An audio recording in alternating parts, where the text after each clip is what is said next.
Hi friends, ഇന്ന് നമ്മുടെ കാവിൽ കൂത്തുമുള ദിവസമാണ്.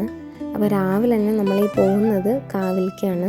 നമ്മുടെ വീട് വരുന്നത് മേലൂരാണ്. നമ്മുടെ തട്ടകമായിട്ട് വരുന്നത് കിഴൂർ കാളികാവാണ്.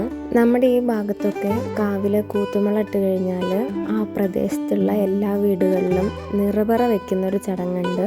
പറയെടുപ്പ് അഥവാ നിറപറ എന്നത് കേരളത്തിലെ ക്ഷേത്രങ്ങളിലെ ദൈവത്തിന് സമർപ്പിക്കുന്ന ഒരു നേർച്ചയാണ്. ഈ നേർച്ചയ്ക്ക് അളവുകോലായിട്ട് ഉപയോഗിക്കുന്ന ഉപകരണമാണ് പറ നിറച്ച് അരി, തേങ്ങ, കുങ്കുമം, പൂക്കൾ, വെള്ളരി തുടങ്ങിയ വസ്തുക്കൾ ദൈവത്തിന് അർപ്പിക്കുന്നതാണ് പതിവ്. ഭക്തർ നന്ദി പ്രകടനത്തിനും ഒരു പ്രത്യേക അഭിലാഷം പൂർത്തിയാക്കുന്നതിനും കുടുംബ സൗഖ്യം, സമൃദ്ധി, ആരോഗ്യം എന്നിവയ്ക്കായുമെല്ലാം നിറപറ വയ്ക്കാറുണ്ട്. നിറപറ വയ്ക്കുന്നത് വഴി ദൈവാനുഗ്രഹം ലഭിക്കുമെന്ന് കരുതപ്പെടുന്നു. നമ്മൾ പറ വയ്ക്കാനുള്ള നെല്ല് വീട്ടിൽ നിന്ന് കൊണ്ടുവന്നിട്ടുണ്ടായിരുന്നു.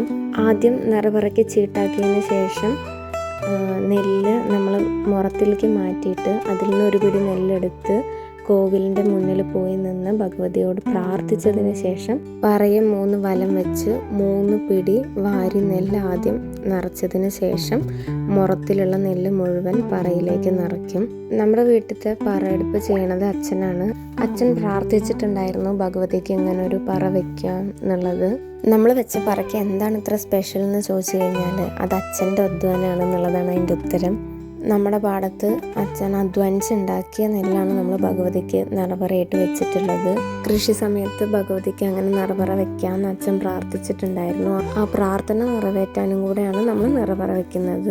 നമ്മൾ ഭഗവതിക്ക് നിറപറ വെക്കുമ്പോൾ കൂടെ അവിടെ വെളിച്ചപ്പാടുണ്ടാവും. വെളിച്ചപ്പാട് നിറപറ സ്വീകരിക്കുകയും ആശീർവാദം നൽകുകയും ചെയ്യും. ഓരോ ക്ഷേത്രത്തിൻ്റെയും ആചാരാനുസൃതമായിട്ട് വിവിധ വസ്തുക്കൾ നിറച്ചിട്ടുള്ള നിറപറകൾ ഉണ്ടായിരിക്കും. കുങ്കുമപ്പറ വെക്കുന്നത് ഭർത്താവിൻ്റെ ദീർഘായുസിന് വേണ്ടിയിട്ടാണ്.